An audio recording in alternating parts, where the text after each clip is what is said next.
اعوذ باللہ من الشیطان الرجیم بسم اللہ الرحمن الرحیم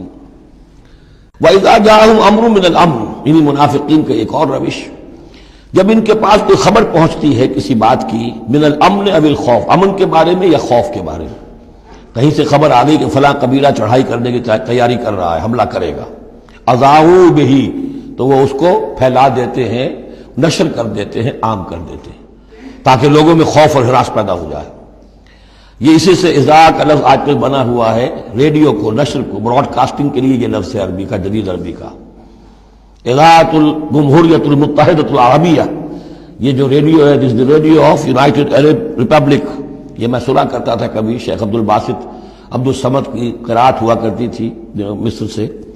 تو وہ اذاعۃ الجمہوریۃ المتحدۃ العرب، تو یہ جو ہے وہ اذاع اب نشر کرنے کے لیے، اذاعوا بہ، وہ اس کو نشر کر دیتے ہیں۔ وَلَوْ رَدُّوهُ إِلَى الرَّسُولِ، اگر وہ اس کو لوٹاتے رسول کی جانب کہ حضور یہ خبر آئی ہے، اس طرح کی اطلاع آئی ہے، وَإِلَىٰ أُولِي الْأَمْرِ مِنْهُمْ، یا جو اور اولو الامر ہے، بہرحال اوس کے سردار ہیں، سعد بن عبادہ ہیں، ان تک بات پہنچا دیں، اس خزرج کے سردار، یا اوس کے سردار ہیں سعد بن معاذ، ان تک پہنچا دیں۔ اگر یہ کرتے لَعَلِمَهُ الَّذِينَ يَسْتَنبِطُونَهُ مِنْهُمْ، تو یہ بات ان لوگوں کے علم میں آتی جو اس کا استنباط کر سکتے، نتیجہ نکال سکتے، کتنی بات صحیح ہے، اس کا نتیجہ کیا نکل رہا ہے، ہمیں کیا قدم اٹھانا چاہیے۔ اور جب انہوں نے وہ خبر ایسے ہی جو ہے پھیلا دی، تو اس کا نتیجہ کیا ہوگا کہ لوگوں میں سراسیمگی پیدا ہو گئی، ایک فکر پیدا ہو گیا، جسے آپ کہتے ہیں دنیا میں ہو جاتا ہے، سنسنی سی پیدا ہو جاتی ہے۔ وَلَوْلَا فَضْلُ اللَّهِ عَلَيْكُمْ وَرَحْمَتُهُ، اور اگر اللہ کا فضل اور اس کی رحمت تمہارے شان میں حال نہ ہوتی، لَاتَّبَعْتُمُ الشَّيْطَانَ إِلَّا قَلِيلًا، تو تم سب کے سب شیطان ہی کی پیروی کرتے سوائے چند کے۔ فَقَاتِلْ فِي سَبِيلِ اللَّهِ، قتال کے ضمن میں غالباً میرے نزدیک قرآن مجید کی سخت ترین آیت یہ ہے، لیکن اس میں سختی لفظی نہیں ہے، معنوی ہے۔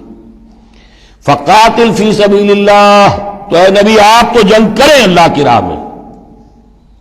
لا تکلف الا نفسک، آپ پر کوئی ذمہ داری نہیں ہے سوائے اپنی ذات کے۔ وحرض المؤمنین، اہل ایمان کو جتنا بھی آپ اکسا سکے اکسا، اختیار تو نہیں، یعنی اگر کوئی اور نہیں نکلتا اکیلے نکلیے، جیسے کہ حضرت ابوبکر نے کہا بھی تھا جب کہا گیا کہ مانعین زکوٰۃ کے معاملے میں نرمی کیجیے، کوئی نہیں میرا ساتھ دے گا، میں اکیلا جاؤں گا، یہ عظیمت۔ تو اے نبی آپ کو تو یہ کام کرنا، آپ کا تو فردی منصب ہی ہے، آپ کو ہم نے بھیجا اس لیے، هو الذی ارسل رسولہ بالہدی ودین الحق لیظہرہ علی الدین کلہ، آپ کو تو کرنا ہے۔ فقاتل فی سبیل اللہ لا تکلف الا نفسک، کوئی اور نہیں جا رہا ہے تو آپ پر ذمہ داری نہیں ہے۔ حرض المؤمنین، یہ حرض ضاد کے ساتھ ہے، ایک حرص ہے صاد کے ساتھ، ہارا صاد، حرص، طمع، کسی چیز کی لالچ۔ تحریص کے معنی ہو گئے کسی میں کسی شے کی ترغیب پیدا کرنا، لالچ پیدا کرنا، پرسویشن۔ حرض، یہ ضاد جو آیا ہے یہ ہے جیسے اکسانا، لوگوں کے جذبات کو جوش میں لانا، ایمان کے اندر ان کے جوش پیدا کرنا، یہ ہوگا یہ حرض، حرص سے یہ ضاد ایک نقطے سے بڑا فرق واقع ہوا ہے۔ وحرض المؤمنین عسى الله ان يكف باس الذين كفروا، ہو سکتا ہے یا امید ہے کہ اللہ تعالیٰ جلد ہی ان کافروں کی قوت کو روک دے، تھام لے، ان کی جنگ جو ابھی بڑی ان کی چلت پھرت ہو رہی ہے،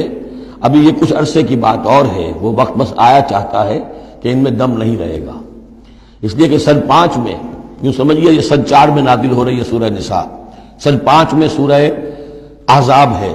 اور غزوہ احزاب کے بعد کہہ دیا تھا محمد رسول اللہ صلی اللہ علیہ وسلم نے کہ یہ آخری بار تھی کہ قریش ہم پر ہمراہ آور ہوئے۔